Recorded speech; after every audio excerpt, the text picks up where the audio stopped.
Olá, olá pessoal, boa noite. Daqui a uns instantes estamos iniciando mais uma live do GPEA. Hoje nós teremos a presença de Mônica Martins, né? Mônica é psicóloga, mestre e doutoranda em psicologia pela Universidade Federal do Ceará. E hoje nós vamos conversar com Mônica sobre um trabalho que ela fez no seu mestrado. E o título, né, da nossa live, baseado nesse trabalho da Mônica, é Afetividade e Construção de Resistências em Contexto de Desapropriação. Não é? O processo em curso lá no Crato, no Ceará. Então a gente vai convidar, eu vi aqui que a Mônica já está. A gente vai convidar a Mônica para.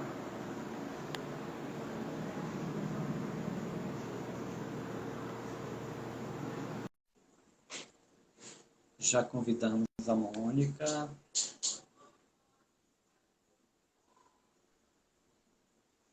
Olá, Mônica. Olá, boa noite, professor. Boa noite, pessoal. Opa! Mônica está em Crato, no Ceará? Eu tô em Juazeiro no momento. Ah, você está em Juazeiro. Ah, legal. Tudo bem, Mônica? Tudo bem, e você? Estamos bem. Um prazer, né, lhe receber para fazer essa live de hoje. Bem, assim, como eu já falei, a Mônica é psicóloga cearense, né, e terminou o mestrado recentemente nessa área de psicologia, onde ela estudou um processo de desapropriação, não é, que é o objeto um pouco da nossa live lá na região do Cariri. Né? Ela vai explicar um pouco esse processo. E Mônica também está fazendo doutorado, né? Foi a partir daí que nós começamos a dialogar. Né? Ela está fazendo, eu acho que pegando um pouco o embalo do mestrado e, não é, discutindo a agroecologia, os impactos psicossociais da opção da agroecologia pelos agricultores familiares. Achei bem interessante, eu acho que a gente, né, de certa forma, também vai retratar um pouco disso na nossa conversa. Tá certo? Bem, pessoal, então a gente vai fazer essa conversa com a Mônica e à medida que as pessoas quiserem fazer alguma pergunta, algum tipo de questionamento, vai escrevendo aí no chat, que o pessoal do GPEA vai pegando essas informações e a gente vai, enfim, né, nós vamos posteriormente lá, quando a gente estiver mais ou menos no próximo do final da live, a gente faz alguns questionamentos que surjam para a Mônica. Então, Mônica, então a gente poderia começar um pouco você agora se apresentando de fato e assim você falar um pouco como foi que a tua trajetória de vida, né, ela influenciou na tua opção de estudos, inclusive esse do estudo do mestrado sobre afetividade e construção de resistências em contexto de desapropriação. Né? Eu queria que você falasse um pouco sobre, enfim, você falar um pouco, se apresentar, né, já que tem muita gente, né, que está assistindo e que vão assistir essa live que não é do Ceará, que não é da psicologia, né, então que você faça uma apresentação, né, de um pouco da tua trajetória, história de vida, história acadêmica, história profissional também. Tá bom? Um prazer, Mônica. Certo. Primeiramente, agradecer muito ao professor Joaquim e ao GPEA pelo convite. Eu fiquei muito feliz com o convite e com a participação. E no momento estou muito feliz de estar participando dessa live. Como o professor disse, né, meu nome é Mônica, eu sou mestre em psicologia pela UFC e atualmente eu estou no doutorado, né, na linha de processos psicossociais e vulnerabilidades sociais. Eu faço parte de um grupo de pesquisa na UFC, que é o Laboratório de Pesquisa em Psicologia Ambiental, o LOCUS. Inclusive, eu acabei de ver uma amiga do LOCUS aqui na audiência. Eu faço parte do LOCUS e do Cariri eu faço parte de outro grupo de pesquisa, que é o Laboratório Interdisciplinar de Estudos em Gestão Social, LIEGS. O trabalho com ruralidades, ele me chama a atenção, ele começa a me chamar a atenção na graduação, só que tem muito da minha história de vida pessoal também. Eu sou, a minha família materna, ela é composta por vários agricultores, meus avós, alguns tios, então eu sempre tive nesse ambiente rural muita proximidade, principalmente quando eu ia passar férias na casa dos avós, e meu avô era um agricultor familiar, meus avós. Eles tinham uma criação pequena e tinham seu canteiro, né? Suas plantações.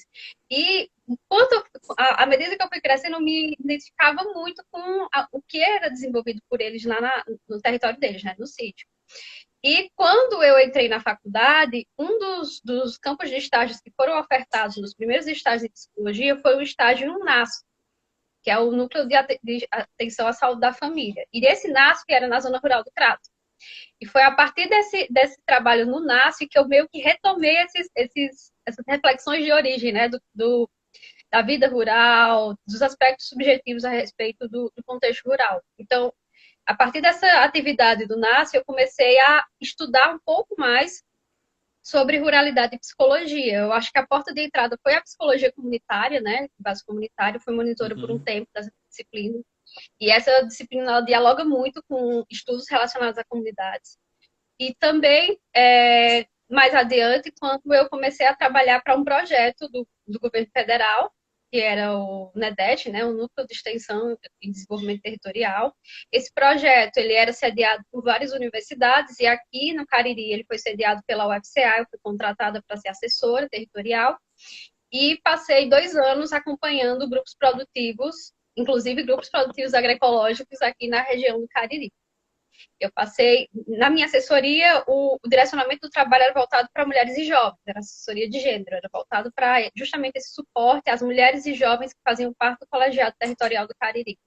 Durante esse tempo eu acompanhei vários grupos e isso foi me chamando cada vez mais atenção. É tanto que na minha especialização eu trabalhei a política pública voltada para a saúde da população rural.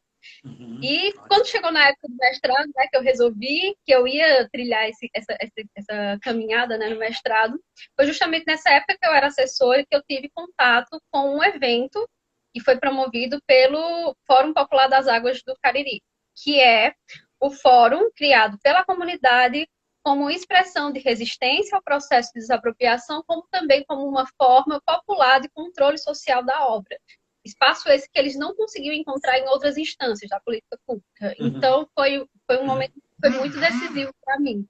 Eu cheguei a ter esse contato com o conteúdo que estava acontecendo no Baixo das Palmeiras, até então eu não conhecia o processo da chegada, né, do Cinturão das Águas do Cariri.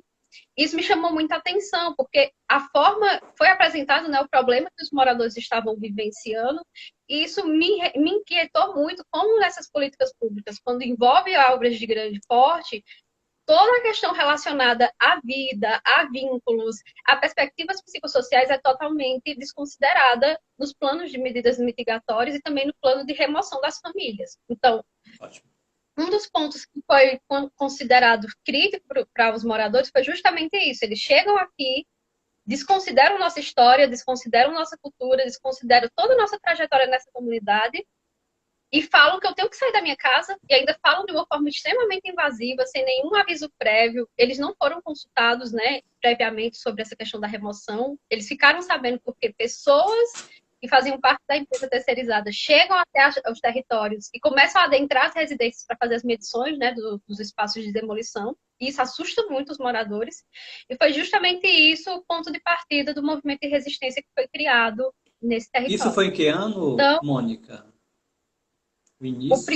As primeiras visitas aconteceram entre o ano de 2011 e 2012. Em Certo. 2011 começaram as primeiras idas, né, das pessoas que faziam parte dessa terceirizada na comunidade, que no caso eu estudei duas comunidades do Distrito Baixo das Palmeiras. Daqui a pouco eu vou situar melhor Ótimo, vocês ótimo. Mônica, eu, sobre a que, região. eu queria que antes a gente vai conversar um pouco mais sobre esses detalhes da construção da obra. Eu queria que você relatasse um pouco, me chamou a atenção quando eu estava lendo a sua dissertação, que era esse um pouco assim a história de vida, que você fala que o seu avô, eu acho que é o materno, ele teve um AVC, ele morava na zona rural e Sim, veio para a cidade, não é? E ele isso tinha mesmo. processos de alucinação e nesses processos ele aboiava e é como se ele estivesse relembrando um pouco a vida no campo, e eu acho que isso te marcou bastante. Enfim, eu queria que você. Que eu acho que entra bem na psicologia, né? Que é assim, essa coisa bem. Muito marcante, quer dizer, essa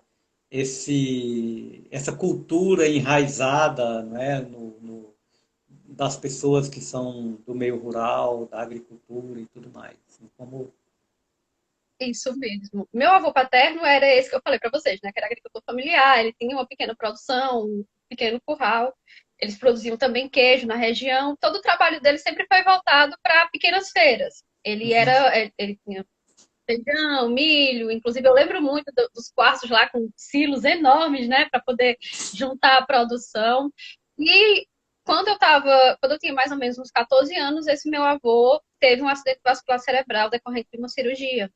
E no momento do acidente vascular cerebral, né, ele teve um dano muito forte, se eu não me engano, no córtex pré-frontal, e isso trouxe alguns sintomas pós-AVC. Um deles era justamente essa tendência à alucinação. E uma coisa que eu sempre achei muito curiosa nos processos alucinatórios do meu avô é justamente isso. Todo o conteúdo que quando ele se imaginava, ele estava no sítio. Ou era boiando, ou era pedindo para se levantar porque tinha que ir plantar, ou era cantando algum do, meu Deus, Luiz Gonzaga, que ele gostava muito, ou era falando sobre repente. Então, toda a construção dele, às vezes ele fazia alguma coisa e dizia, não fui eu que fiz, não, foi as galinhas que subiram aqui em cima da cama, estão fazendo bagunça. Que Então, legal. todo o processo dele, né, de organização, ele estava voltado para a dinâmica da vida dele, que no caso foi uma vida de agricultor. E eu acho que isso reflete muito o senso de pertencimento forte que ele tinha com esse território.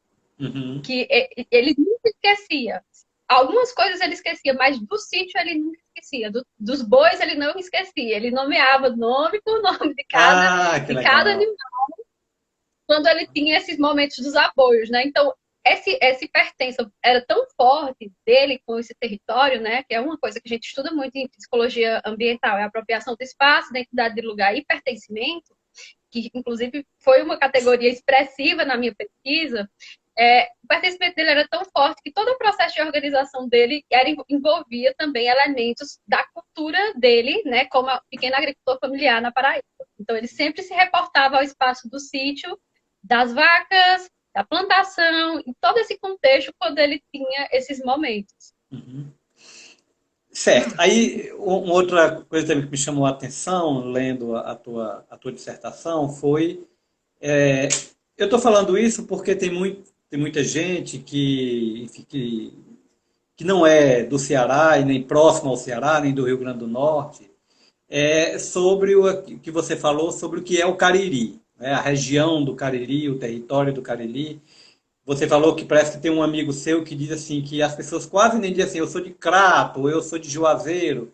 Primeiro diz eu sou do Cariri, né? Então, quer dizer, o Cariri tem essa cultura muito forte, essa questão do pertencimento, não é? Então, eu queria que você falasse um pouco isso sobre a região, o território já que você trabalha um pouco com essa questão das territorialidades, então o que é o território do Cariri cearense, né? Bom, para situar todo mundo que não é do Ceará, o território do Cariri Cearense é um território composto por 28 municípios. Anteriormente, ele era reduzida a municípios que fazem parte hoje do que a gente chama de região metropolitana do Cariri, né, que são os 9 municípios principais, só que no último redesenho que aconteceu, né, dos territórios no Ceará, o território do Cariri é visto como um território de 29 municípios, inclusive isso gerou uma certa instabilidade entre o município que era do Centro-Sul e passou a ser do Cariri, mas justamente por essa questão do reconhecimento, ele ainda não se reconhece como município do Cariri, mas nosso território fica no sul do estado, né, no finalzinho do Ceará, e a gente tem essa questão da cultura muito forte aqui no Cariri. Questões relacionadas à cultura, à própria identidade da pessoa como cidadão caririense, algumas diferenças de sotaque, que nosso sotaque se aproxima mais do Rio Grande do Norte, da Paraíba, do que do pessoal da região metropolitana de Fortaleza.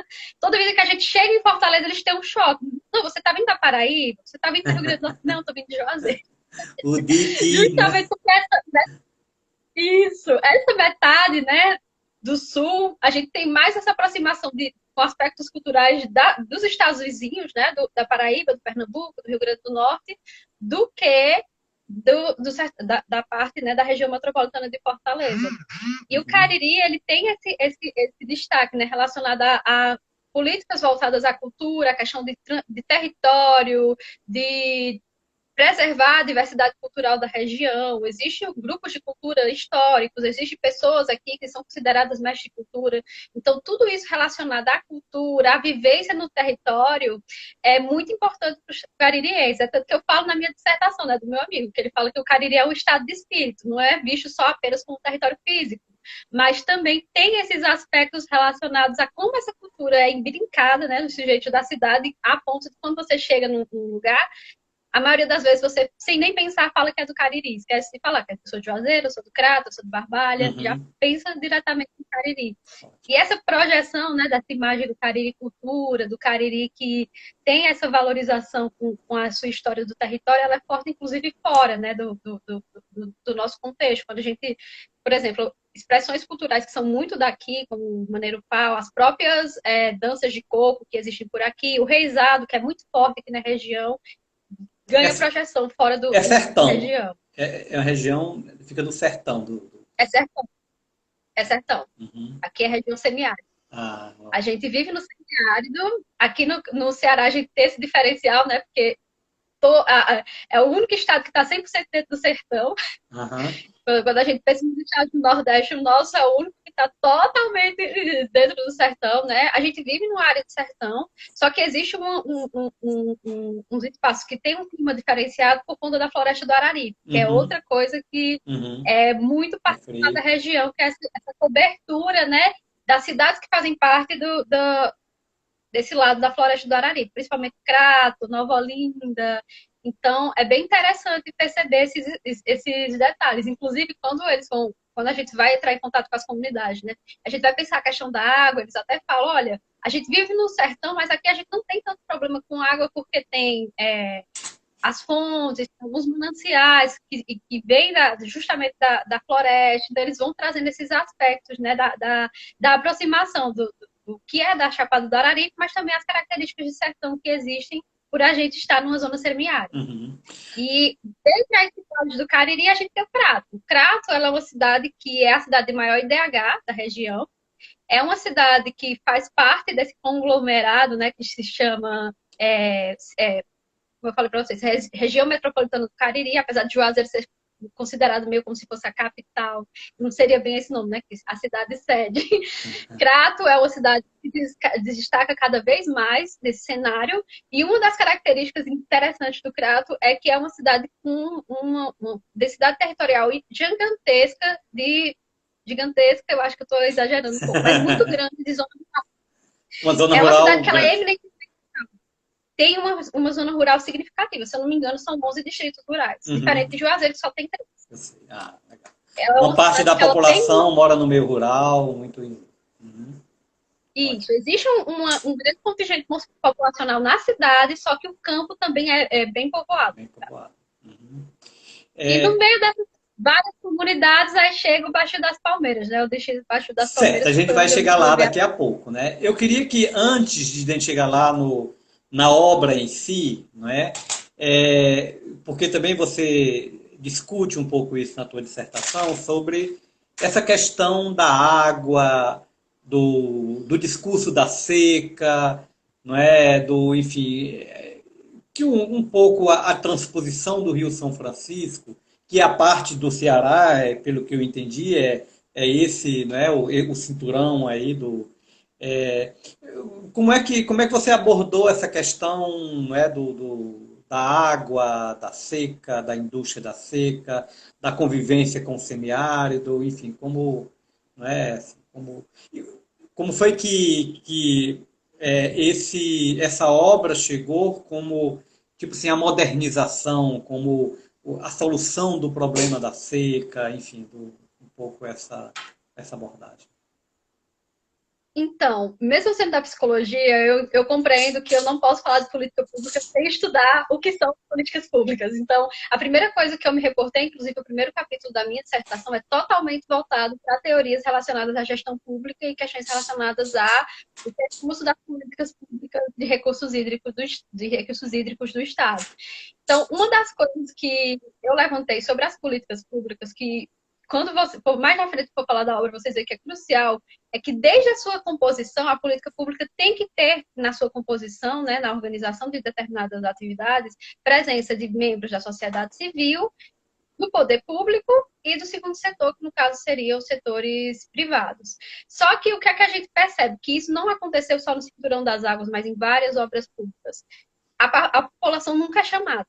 Então, o que é feito? Se decide optar-se por uma obra que é colocado como uma política emergencial, né, para poder sanar algo que é visto como uma emergência, em detrimento total das políticas preventivas, porque quando a gente fala de políticas de recursos hídricos, principalmente no Ceará, existem essas duas modalidades, que é a política preventiva é justamente voltada para prevenir os danos da seca a partir de ações mais voltadas para questões de convivência com o semiárido e agricultura familiar, como, por exemplo, o próprio programa P1MC pode ser considerado uma política preventiva e a gente tem uma política emergencial, que é o caso do Cinturão das Águas do Ceará, que é uma política que chega para tentar sanar algo que já está acontecendo, né? Um problema que já está acontecendo, que é a seca. Só Uhum. que quando a gente vai estudar bem o Cinturão das Águas, a gente vê que não é bem a seca que é o grande problema, mas sim o problema do alto índice de déficit hídrico na região metropolitana de Fortaleza. Porque Hum. quando a gente estuda mais a fundo a obra, a gente vê que o direcionamento é para a capital. O direcionamento de maior parte da água, né, de maior parte do recurso é para a capital. Então, a primeira crítica que eu fiz, né, quando eu fui construir o referencial teórico voltado para as políticas hídricas, é que quando a gente fala de política hídrica no Caribe, no Ceará, a gente fala de um percurso de várias ações emergenciais, desde os primeiros açudes até o Cinturão das Águas, várias obras, e boa parte dessas obras ainda não conseguiu suprir o que eles dizem que essas obras vão suprir, que é justamente o problema de abastecimento em comunidades do Sertão Central, em comunidades em algumas localidades que têm um déficit hídrico alto por conta desse movimento das secas. É justamente o que é falado, né? Por que não investir também em prevenção? Por que não investir em atividades que realmente comportem questões relacionadas à convivência com o semiárido? Aí vem a discussão, né, que quando a gente vai para o país, quando a gente vai para o Brasil, a gente vê que isso também é muito replicado, né, de você utilizar uma grande obra, de você utilizar o que é chamado, né, de grande projeto de investimento, como prioritário para poder sanar um problema, só que muitas das vezes ele não consegue sanar um problema e ainda causa mais problemas. Uhum. A própria transposição, ela tem seus benefícios, né, com relação a abastecimento de várias famílias, mas ao mesmo tempo a gente observa várias e várias comunidades que foram afetadas diretamente por processos de desapropriação e que passaram por situações muito complexas. Existe um documentário, esse eu vou recomendar para todo mundo que está assistindo a live, chamado Invisíveis, que eu acho importante para vocês assistirem, para compreenderem como o processo de transposição do Rio São Francisco foi invasivo em determinadas comunidades. Uma coisa que eu percebi quando eu fui estudar comunidades que participaram desse processo de desapropriação por uma grande obra hídrica, como uma adutora, que é o caso do Cinturão das Águas, ou uma usina hidrelétrica, uma barragem, é sempre o mesmo perfil. Ou populações rurais, populações indígenas, populações quilombolas ou populações de alto nível de vulnerabilidade social. a coisa mais difícil do mundo é você ver uma pessoa, um latifundiário, uma pessoa que tem um certo poder aquisitivo ser atingido nesses processos de desapropriação. Quando a gente vai fazer o levantamento, por exemplo, do Melo Monte, quando a gente vai ver os Uhum. casos, né, que foram passados por esses documentários invisíveis, quando a gente vai para a minha pesquisa, a gente vê que a maior parte das pessoas que sofreram dano por conta do processo de desapropriação, né, que foram desapropriadas, são pessoas ou da zona rural, ou pessoas que vivem em comunidades quilombosas, ou populações indígenas, ou populações que vivem em locais, né, que existe um certo nível alto de vulnerabilidade social, que é outra questão, né? Desapropriar, mas até que ponto essa questão da desapropriação tem essa questão da raça também, da raça não, da classe também, como Uhum. um bloqueador. Então, isso foi outro ponto de vista. E a questão da indústria da seca, né, justamente dialoga com essa perspectiva. Vamos construir, vamos fazer uma obra, vamos fazer essa obra que vai ser direcionada para solucionar determinado problema, vamos nos promover em cima dessa obra, né? Então a gente vai poder ter esse condicionamento, né, voltado para sanar a seca, mas nunca vai sanar porque não é tratado o problema central. A seca é um problema climático, a seca é um problema que não há como ser combatido, a gente tem que aprender a conviver com o semiárido, não há como combater a seca, não há como você combater uma condição climática. Então, um dos pontos que é falado sobre alguns críticos é justamente isso. Cadê o investimento em políticas preventivas? A gente reconhece que algumas políticas públicas são necessárias, né? Em relação a algumas obras são necessárias, mas para além das obras, o que é feito para a manutenção dos espaços? O que é feito para poder visualizar uma manutenção da vida dos agricultores familiares em cidades que estão localizadas no semiárido? Então, isso Uhum. também foi uma questão que eu percebi, né? Existe mais investimento na parte de obras, mas existe de uma forma menor alguns investimentos voltados para a questões relacionadas à comunidade familiar. Aqui, eu acho que o que mais se destaca é o projeto São José, que é um projeto do governo do estado voltado para abastecimento de pequenas unidades familiares de agricultura. Ótimo. Mônica, você falando, dando dicas aí para quem está nos assistindo, eu também queria lembrar, eu lendo não é, o teu trabalho, e lembrei muito também daquele filme Narradores de Javé, né, que também acho que é Ótimo. da Eliane Café, se não me engano, que ela também fala de um processo de desapropriação, enfim, né, com José Dumont, é um documentário muito fantástico, que aí eu queria entrar de fato assim nas, nas hipóteses do teu trabalho, não é assim? Eu acho que aí indo mais um pouco mesmo para o campo da psicologia, né? O que que norteou o teu trabalho? Quais são as hipóteses, as questões que nortearam o teu trabalho de dissertação, quando você pensou em estudar esse processo de desapropriação, enfim, né, o que que norteou, né? Então, quando eu vi, né, o que estava acontecendo com as comunidades que estavam sendo afetadas pelo Cinturão das Águas, a primeira coisa que eu pensei é que esse processo de desapropriação seria um processo promotor de sofrimento em si. Então, é um processo de exclusão social e a exclusão social ela está muito relacionada com o sofrimento. Tem uma teórica, né, da área da psicologia da área da psicologia social que se chama Bader Savaia, que ela estuda um termo chamado sofrimento ético-político. O que seria esse sofrimento? Seria a dor decorrente dos processos de exclusão que são deflagrados em meio de determinadas comunidades, que também podem ser deflagrados por políticas públicas. Então, lendo sobre sofrimento ético-político, eu pensei, a obra do Cinturão das Águas pode ser uma obra que está ocasionando situações de sofrimento ético-político nas comunidades que fazem parte do trajeto de desapropriação. Essa foi a primeira hipótese que eu trabalhei, né? Em segundo, eu também pensei sobre a falta da abordagem de aspectos psicossociais quando a gente se reitera aos documentos relacionados a medidas compensatórias. Sempre é pensado na indenização. Vamos pagar tanto, pronto, acabou. Mas como fica o psicológico dessas pessoas que são removidas de uma comunidade para outra? Como é que fica o psicológico de quem fica e vai ter que lidar com toda a questão dos danos, da poluição sonora, da chegada de pessoas diferentes para poder construir a obra? Então, outra coisa que eu pensei foi, existe uma lacuna quando se fala do cuidado das pessoas que são desapropriadas no plano de medidas mitigatórias relacionadas a aspectos psicossociais. Essa foi outra coisa. Como eu falei para vocês, o próprio processo de desapropriação, né, eu vi como um promotor de sofrimento. Logo, o processo de desapropriação também poderia ter ocasionado doenças a nível físico e psicológico nas comunidades que foram afetadas pelas obras, que depois eu constatei que realmente aconteceu.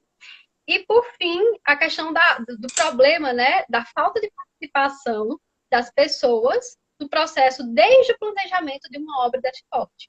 Que é uma coisa que a gente também vai ver muito em escritos sobre o Açude Castanhão, que foi outra Sim. grande obra que causou uma desapropriação enorme. Quando a gente vai se reportar a leitura sobre esse caso de Belo Monte, que é um caso bem recente sobre desapropriação também, né? Transposição. Então, como essa omissão, né, do poder público de trazer essas pessoas para perto desde o início, para que essas pessoas saibam o que realmente está acontecendo, pode ocasionar determinados danos à vida dessas pessoas. E outra coisa que eu acho muito relevante, que surgiu ao longo, né, é justamente como a dimensão pertencimento territorial estimula as pessoas a lutarem por seu território. Estimula essas pessoas a se resguardarem e tentarem lutar por esse território que está ameaçado. Então, basicamente, eu trabalhei nessas perspectivas. Legal, ótimo. E assim, e os resultados, assim, o que que você concluiu assim do seu trabalho inteiro? Porque assim, você também trabalha, vamos dizer assim, essa coisa do sofrimento, dos impactos psicossociais, mas também você afirma que, contraditoriamente, isso vai gerando também nas comunidades, né, nessa população que está sendo atingida, vai constituindo um processo de resistência, de formação, de participação. Então, é como, enfim, tem um processo contraditório aí que faz com que eles, vamos dizer, se movimentem, se organizem, reivindique um pouco essa. É por isso que a nossa live ela tá afetividade e construção de resistências, assim, porque inclusive você fala, eu acho que lá nas conclusões, não é, você coloca 4 modalidades de práticas de resistências que você percebeu no processo de construção da obra. Então, acho que isso é interessante também você tratar um pouco vamos dizer, desse outro lado, né, dessa outra face desse processo, que é um processo de politização, de participação, enfim, de defender o que é seu, alguma coisa nesse sentido, né? Isso mesmo. Quando eu decidi optar pelo estudo de afetividade, né, eu resolvi utilizar um instrumento chamado instrumento gerador de mapas afetivos. Por que eu estou falando do instrumento? Vocês vão entender daqui a pouco. Esse instrumento é um instrumento voltado justamente para tentar compreender como são os afetos do sujeito em determinado contexto, com seu território, como é a relação pessoa-ambiente, que é um dos cernes que são estudados pela psicologia ambiental, é justamente esse foco, né, na relação pessoa-ambiente, a partir da afetividade. E dentre as categorias que são avaliadas pelo instrumento, existe uma categoria chamada contraste, que seriam sentimentos contrastantes. Ao mesmo tempo que eu Sim, sinto sim. determinada coisa, eu sinto também outra sobre o território. Quando a gente se reporta, no caso Baixo das Palmeiras, a imagem contraste foi a que se destacou. E ela justamente estava entre duas estigmas, entre dois sentimentos centrais, nesse caso, seria o pertencimento territorial e a insegurança com a obra.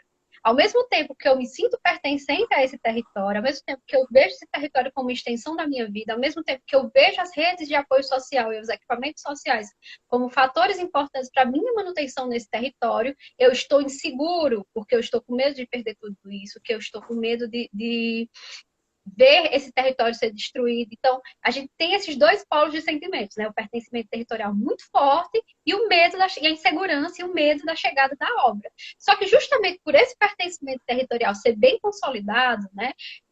Alguns estudos voltados para mapas afetivos, né, voltados para afetividades, apontam que quanto mais forte o pertencimento, maior o índice de participação social de uma comunidade. em atividades pró-comunidade. Uhum. Então, isso eu consegui também ver na minha pesquisa, justamente por eles terem um forte senso de pertencimento territorial e uma apropriação forte a esse espaço, né? Ver esse espaço como extensão da sua vida, como um local deles, como um local de construção, não só da identidade desse lugar, mas da própria identidade social. Eles têm essa relação muito forte com esse território. É justamente isso que faz com que essa insegurança seja um motor para que eles lutem pela terra.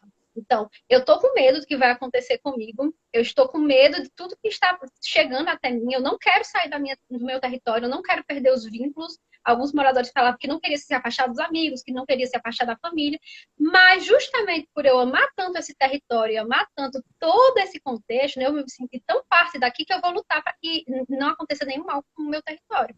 Então, chega o processo da obra, né, como eu falei para vocês, de uma forma bem invasiva. Os moradores se sentem ameaçados à primeira parte, mas eles falam, não vai ficar assim, não. Então, começam a se organizar, né, de uma forma orgânica, não foi algo estimulado por um agente externo, foi um movimento orgânico dos moradores da comunidade em desenvolver práticas de resistência dentro do território, iniciando com um movimento social, né, que se chamava Somos Todos Baixo das Palmeiras, que fez várias ações de comunicação, passeatas, inclusive criaram uma forma bem artística para falar sobre o problema, que foi um cordel, foi escrito por um morador da comunidade. Eu acho esse cordel emblemático, né?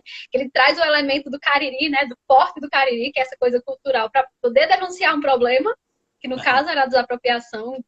Eu achei fantástico essa organização. E eles sempre traziam, né? Questão de roda de cultura, fazer uma feira, justamente para chamar a atenção das pessoas do entorno sobre o problema que eles estavam passando. E, para além disso, questões mais formais, como, por exemplo, os seminários, eles fizeram várias denúncias no Ministério Público por falta de momentos, né, de audiência com o governo do Estado para esclarecimento, então eles só conseguiram esclarecer tudo, porque ficaram muito no pé do pessoal do Ministério Público e pressionaram muito, assim, foram muito atrás dos direitos deles. Eles não conseguiam ver espaço para que eles discutissem sobre a obra e sobre os impactos da obra. Então, é criado o Fórum Popular das Águas do Cariri justamente para ser esse espaço democrático, para fazer o controle social da obra, para como é que está sendo feito, como é que está sendo implementada as indenizações, como é que está sendo as consultas das famílias. E foi justamente por conta o início da negociação governo do Estado e comunidade foi bem complicado. Houve muitos conflitos justamente por conta dessa chegada abrupta e só conseguiu melhorar a partir de quando o governo do Estado começa a ceder mais, né, baixar mais o tom e dizer, não, então vamos conversar direitinho. Agora eu vou falar muito claro para vocês o que é que está acontecendo. Então, quando começa esse movimento do governo do Estado ficar mais maleável, né, e eles começarem a conversar... Inclusive pela própria mobilização da comunidade, não é? Quer dizer, Isso vamos dizer, mesmo. essa mudança de postura do governo do Estado, em partes, também é pela própria contraposição, não é, resistência, ação da população local, que Exatamente. reagiu a esse processo, que não engoliu, não é, tipo, sem questionamento a obra em si, né? Isso mesmo, isso que aconteceu.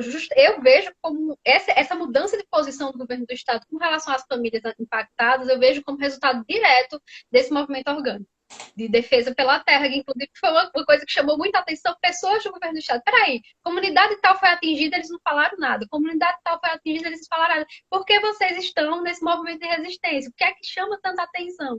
Então, esse movimento, né, de defesa à comunidade gerou frutos. Mas só que a comunidade vê que isso ainda não é o bastante. Porque a gente vê que a negociação das indenizações está caminhando, que eles estão começando a fazer um diálogo melhor.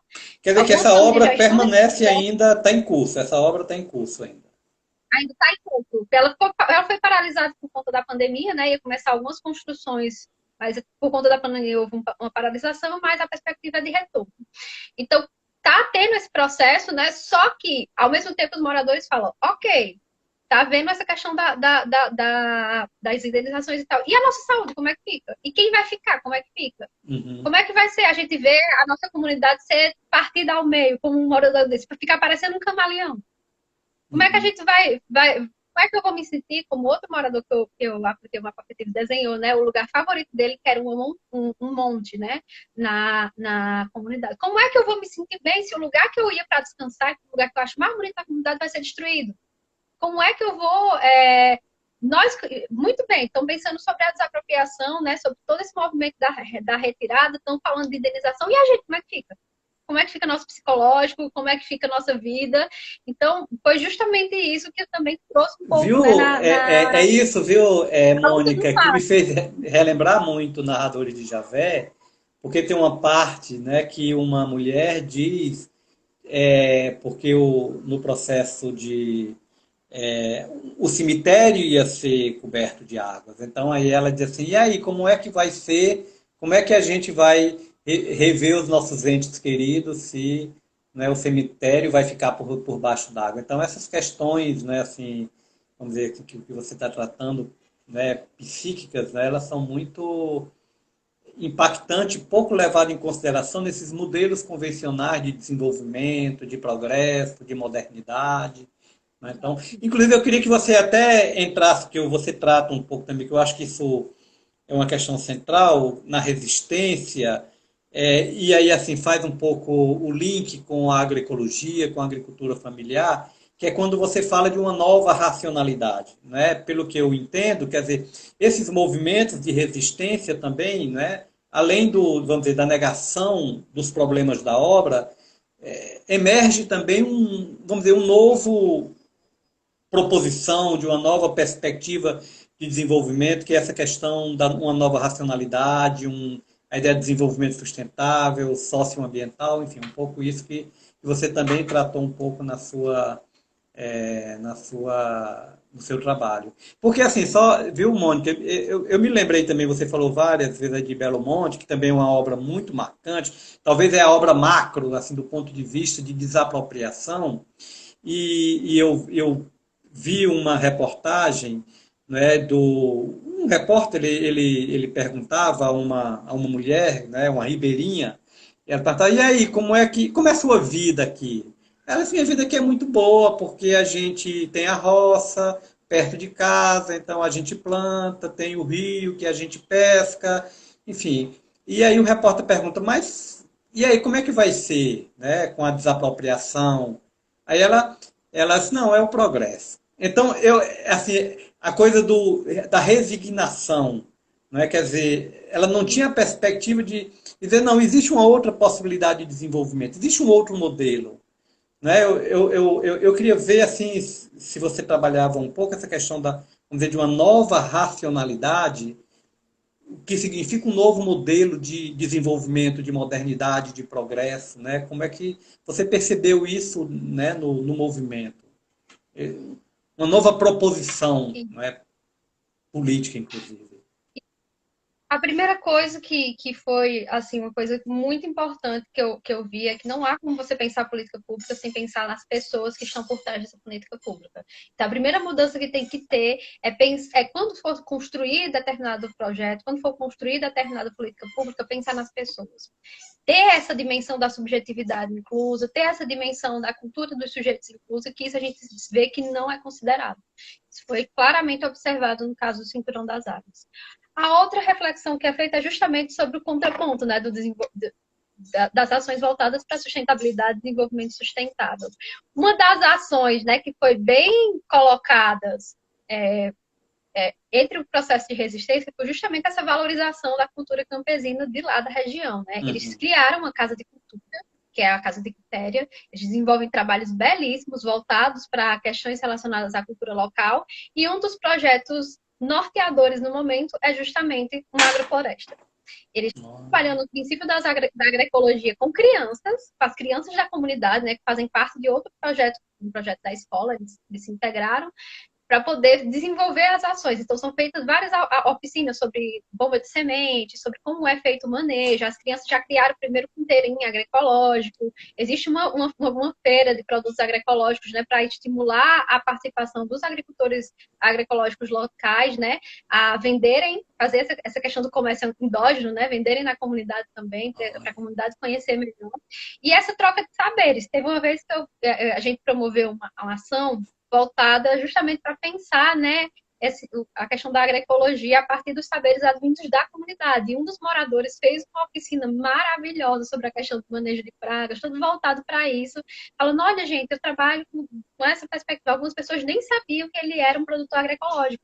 E foi muito legal essa discussão. Então, pensar em uma forma diferente de produzir, de uma forma diferente de lidar com o território, né? Uma forma menos invasiva, como eu falei, pensar na prevenção ao invés de tentar sanar o problema, né, de uma forma emergencial, né? Pensar em políticas de recursos hídricos que tem essa questão da convivência com o semiárido, da sustentabilidade, da prevenção de agravos, né, ocasionados pela seca, deveria ser um carro-chefe quando a gente fala de políticas públicas voltadas para essas populações. Não sempre esperar o problema piorar um pouquinho, vamos criar uma obra hídrica. Não estou falando não estou falando que as obras são totalmente desnecessárias, entendam? Porque a Uhum. gente sabe que existem obras que são necessárias de ser conduzidas, mas da forma que está, não está dando certo. Não está sendo muito danoso.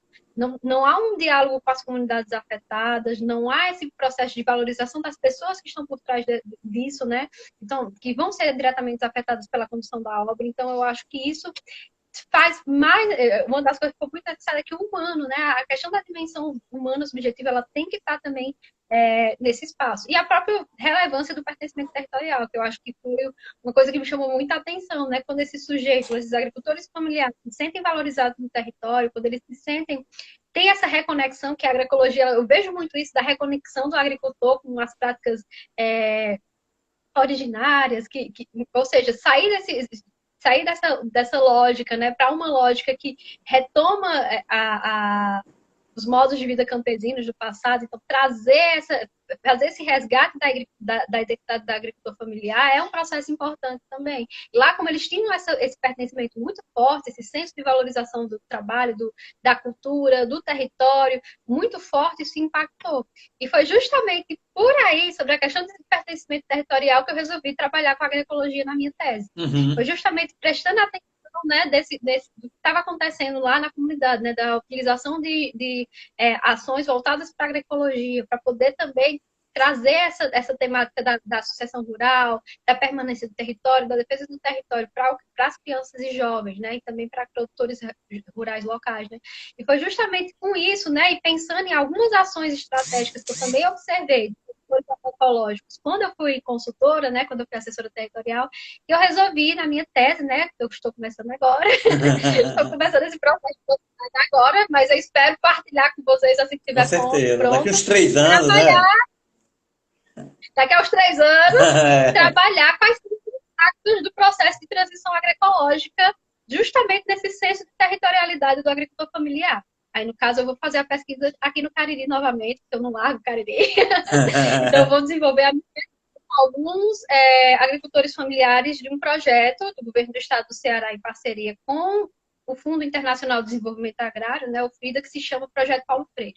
É um projeto voltado para a inclusão produtiva de famílias que vivem em áreas de extrema vulnerabilidade no Ceará. São comunidades que têm um alto índice de pobreza rural. Então, eu vou trabalhar com essas comunidades, né? Meu propósito é justamente compreender, né, essa dimensão do pertencimento territorial e da identidade do território que eles vivem, como é que isso, né, essa relação deles com a terra se modifica a partir da transição agroecológica e como eles vêm, né, como agricultor familiar, depois que eles passam por esse processo, né, de sair do modelo convencional e vir para a agricultura familiar. E eu estou bem animada para trabalhar com isso. Eu estou muito Que animada para legal. trabalhar com Porque assim, viu, Mônica, eu acho legal essa necessidade de a gente colocar uma outra racionalidade, não é? Porque essas grandes obras, esses modelos convencionais, de certa forma, é por isso que eu falei a história da resignação, né, da mulher lá na construção de Belo Monte. Porque criou no imaginário, aí, como se não existe alternativa a não ser essas grandes obras, esses modelos convencionais que não levem em, em, em, em relação aos aspectos sociais, históricos, ambientais. Quer dizer, é um certo modelo de modernidade que não convive com a tradição. Parece que precisa você destruir a tradição para você se impor como moderno. Eu acho que essa nova racionalidade, eu acho que a agroecologia tem muito essa perspectiva de diálogos com as tradições, quer dizer, tipo assim, uma modernidade construída com a tradição e não em confronto. Porque quando eu estava lendo o teu trabalho, né, por essa questão de desapropriação, né, e você estava retratando uma questão objetiva, por exemplo, uma área, um território, né, mas eu fiquei imaginando que todo o processo de modernização da agricultura, dessa agricultura moderna, também é um processo de desapropriação dos conhecimentos tradicionais, dos conhecimentos dos agricultores, né? Quer dizer, é uma certa ideia de que para você continuar fazendo agricultura, você tem que se desvencilhar da tua tradição, da tua cultura camponesa, sertaneja, né? Enfim. Isso. Então, eu acho que essa importância de uma nova racionalidade, inclusive com uma abordagem científica, não é? Quer dizer, é muito importante para ver que existem outras alternativas, outros caminhos que não esse caminho, Isso. enfim, né? Isso.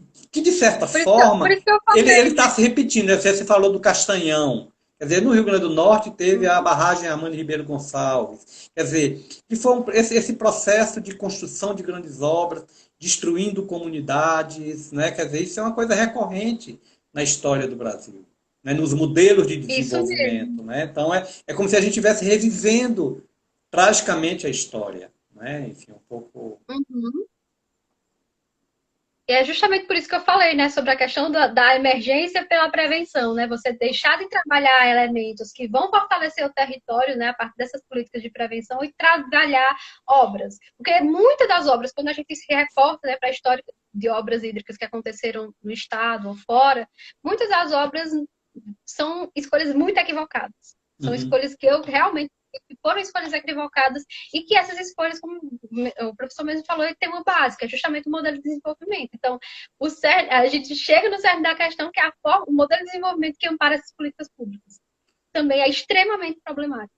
Então, eu creio, né, que discutir sobre isso, né, a importância de se pensar em outras formas de fazer política pública, de pensar outras formas de trabalhar a questão do desenvolvimento, trabalhar desenvolvimento, não crescimento, porque quando a gente vai ver, né, essa questão de obra vem muito no crescimento, no progresso, Econômico, não mas é? No a custo de produtivo. quê? Isso. Nas, Aí é nas justamente que eu monoculturas, não é? Exatamente. A custo de que esse progresso? A custo de quê? Quem é que está sendo diretamente afetado com esse dito progresso? Né? Quem é que realmente está podendo usufruir desse dito progresso? Então, a custo de que determinadas obras são construídas? Às vezes essas obras não são construídas de uma forma totalmente vertical. As pessoas não têm nenhum tipo de participação, não têm nenhum tipo de envolvimento com o processo da obra. Muitas comunidades passam por processos de desapropriação extremamente violentos, inclusive uma jurista que eu estava lendo, né, na época que fiz o levantamento bibliográfico, falou sobre a própria lei da desapropriação ser muito defasada para o contexto atual, né, porque ela é uma lei que precisa ser revista por conta de algumas especificidades voltadas para esse processo de desapropriação. Então, como é que... E essas comunidades, como é que ficam? E as comunidades, e essas pessoas que perderam a terra, como é que ficam? E É, por isso, e, novamente, a custo de e, que esse modelo de desenvolvimento vem trazendo, né, essa influência dessa construção dessas grandes obras dessas que trazem inúmeros danos, né, à vida de muitas pessoas. e essa dimensão ambiental também, eu acho que é uma coisa nova também, assim, que não é que dentro da nova racionalidade ela ocupa um local central. Inclusive que você fala muito da psicologia ambiental, isso me chamou também muita atenção, se você pudesse falar alguma coisa, essa linha dentro da psicologia, Certo, achei. certo, pessoal. Quando a gente fala de psicologia comunitária, não, como psicologia ambiental, a gente sempre faz uma gracinha. Psicologia ambiental não é a psicologia de abraçar as árvores. A gente sempre faz essa piadinha para introduzir. Quando a gente fala de ambiental e psicologia ambiental, a gente está falando de um ambiente de uma forma ampliada, ou seja, a relação da pessoa com o seu ambiente de vivência, que Aham. pode ser a zona rural, pode ser a zona urbana, pode ser uma comunidade, pode ser uma comunidade indígena, ou seja, como é que é a relação desse sujeito com esse território, como é que ele é afetado, né? O sujeito, como território, eles se transformam perante essa relação dialética, né? Do sujeito com o seu território. Ao mesmo tempo que o território vai sofrer modificações pelo homem, o homem vai ser impactado por essas modificações que acontecem no território. Então, a gente vai ter essa compreensão, né, de quais são os processos que estão implicados nessa relação pessoa-ambiente. Dentre eles, a questão da apropriação do espaço, né, que é você se sentir parte desse espaço, falando de uma forma muito general, quer dizer, muito geral, né, de sentir, ter esse sentido de que o espaço faz parte de você, e justamente quando você é bem apropriado ao espaço, surge esses movimentos de conservação e defesa do lugar, questões relacionadas a apego ao lugar, identidade de lugar, comportamentos pró-ambientais, questões relacionadas também à vivência em determinados ambientes, né? Como é que ela é moldada a partir de determinadas práticas, como, por exemplo, quando a gente vai pensar, vai fazer um estudo sobre o ambiente de pessoas que vivem em um determinado comunidade que ela é afastada da cidade e existe uma diferença, né, nas formas de cultura, né, da forma de relação dessas pessoas com a terra, que é diferente da cidade. Então, Uhum. como é que a gente vai compreender como é esse processo, né, dessas pessoas com o lugar que elas vivem? Tem vários aspectos que são trabalhados, né, a questão do enraizamento também, questões relacionadas a próprias condutas, né, de preservação, pensar a preservação ambiental, pensar a sustentabilidade, a psicologia ambiental dialoga muito com o conceito de sustentabilidade, né? No caso do laboratório que eu faço parte, a gente estuda muito também sobre a afetividade, né, a implicação da afetividade nessa relação pessoa-ambiente, que seria a racionalidade afetiva do ambiente, né, que é estudada pela minha orientadora, né, a professora Zumira. Então, a gente trabalha muito essa perspectiva da afetividade nessa relação pessoa-ambiente, como também estudos relacionados às estimas de lugares, né, que é justamente isso que eu falei, né, que a gente avalia a partir desse instrumento. Depois, se vocês quiserem, a gente pode combinar um dia para falar sobre o mapa afetivo, porque realmente é muita coisa. Mapa afetivo, que você Mas, utilizou isso, né? Vai ser bem interessante. isso, Vai ser bem isso interessante. mesmo, mas assim, a psicologia ela dialoga com várias. Outra coisa que é bem interessante, né, que é trabalhado lá no laboratório, é justamente a sustentabilidade antropocêntrica e a sustentabilidade biocêntrica, né? A Ah, diferença de você legal. pensar do homem, né? Você pensar da necessidade humana, você pensar de uma forma biocêntrica, ou seja, você vê a sustentabilidade vendo respeito a todas as existências de Que é vida, né? isso, uma Aos nova animais, racionalidade. A velha racionalidade é muito antropocêntrica, né? Quer dizer, isso mesmo, isso mesmo. Então, trazer essa crítica, né? Eu acho que eu falo isso também um pouquinho na minha sim, sim, dissertação, né? sim, sim, sim. Trazer essa reflexão da diferença, né? Da noção de sustentabilidade antropocêntrica para a noção de sustentabilidade biocêntrica também tem sido uma das proposições lá do laboratório, né? De trabalhar. E eu estou estudando um pouquinho, né? Sobre isso. Que legal. Mônica, a gente já está chegando já ao final, já está dando uma hora e né, a live ela se encerra com uma hora. A gente combinou assim, eu acho muito interessante, quem quiser, tiver interesse em ler a tua dissertação, como é que faz, como é que a gente poderia. Você disse que está lá no repositório da universidade, enfim. Isso mesmo, está no repositório. Se alguém tiver interesse, eu posso encaminhar para o professor o link do repositório para vocês terem contato com a dissertação. E outra coisa, eu vou recomendar também outro vídeo. Procurem no Google, quer dizer, procurem no YouTube o Baixio Preocupado, que foi um mini documentário feito, né, com os moradores da comunidade sobre a situação do Baixio das Palmeiras. Acho que Como é o também nome é do outra vídeo? boa Como é o pedida. título do vídeo? O Baixio Preocupado. O Baixio Preocupado, que legal. Massa, muito bom. Aí existe, além da minha dissertação, tem a tese da professora Liana, inclusive está aqui, Ah, que é? também é voltada. Aham. E também a tese da professora Liana é muito, muito voltada também para discutir questões de imigração, né, em contexto de hidroterritório, então é bem bacana.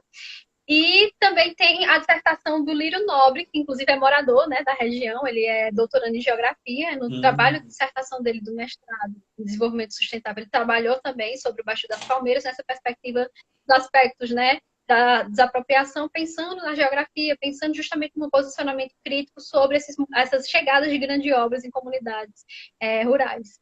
Então, mais duas leituras que eu recomendo. Se vocês quiserem, eu também posso mandar o link desses dois estudos. Ótimo. Vamos ver, mande sim.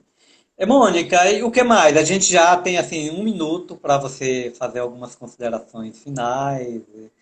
Mas assim, de antemão, agradecer muito a tua disponibilidade de conversar com a gente. Eu acho que foi muito interessante.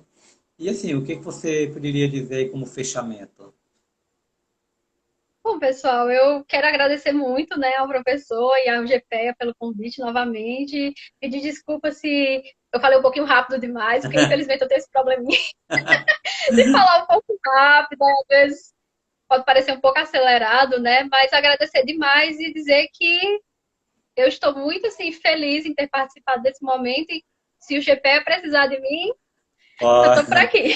vai precisar sim. Realmente tenho muito interesse, né, de ter essa aproximação com o grupo de vocês, justamente por conta desse diálogo, né? Eu agora estou trabalhando com agroecologia, vocês também trabalham com agroecologia, só que vocês com certeza têm bem mais subsídio do que eu para falar sobre agroecologia, que eu sou psicóloga, vocês trabalham na área Mas agronômica. nessa área, com a ideia da multidisciplinariedade, é muito importante essa abordagem da psicologia, né, em relação à agroecologia. Tá bom, Mônica? Então, agradecer a tua disponibilidade, a tua contribuição, né, agradecer ao pessoal que está presente até agora e a gente encerra essa live, né, e ela vai estar, né, no perfil do GPEA e também no canal do YouTube do GPEA.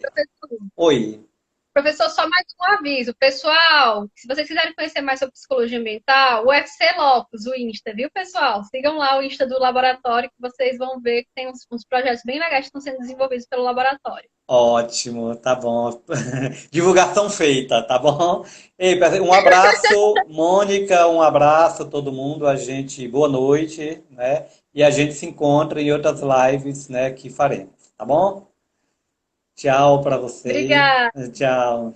Tchau.